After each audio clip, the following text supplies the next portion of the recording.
I will never forget that cup of coffee. I was sitting in that airport on Christmas Eve, not in the best place, and this woman said to me, "What's your name?" And the conversation continues, and she's funny. She's laughing, and I'm laughing, and she says to me, I start walking away, and I stop, and I look back at this woman, and I think to myself, she would have had no way of knowing this. I had to go back.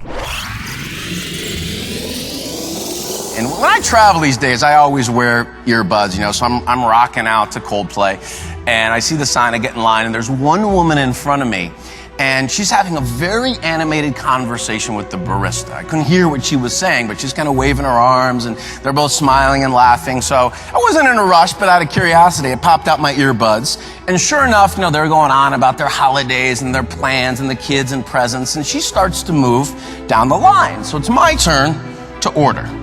And I was greeted with this very warm and sincere welcome. This woman said to me, "Hi, my name's Lily. What's your name?"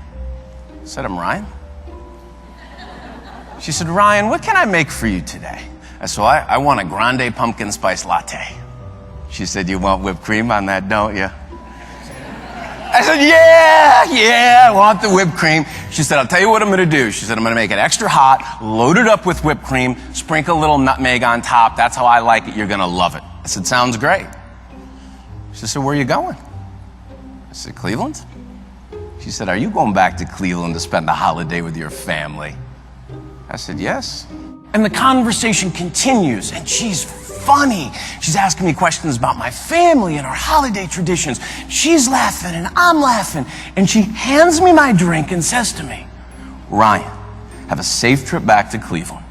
Go create some extraordinary memories with your family.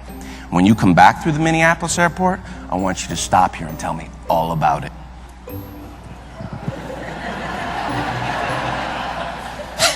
So I get my drink, I start walking away, and I stop and I look back at this woman, and I think to myself, it's Christmas Eve.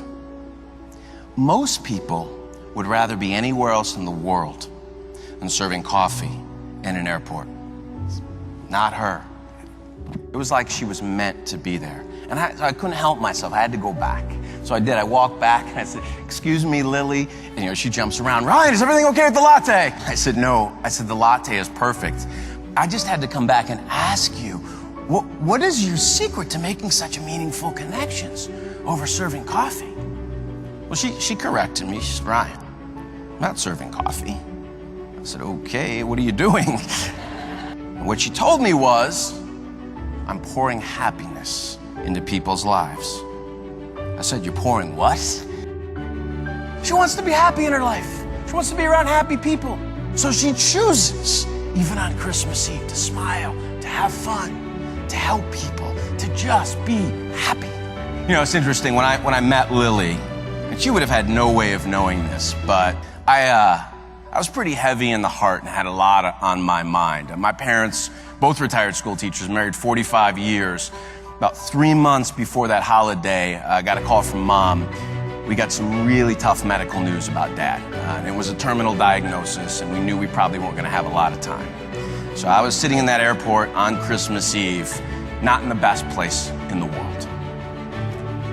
I will never forget that cup of coffee.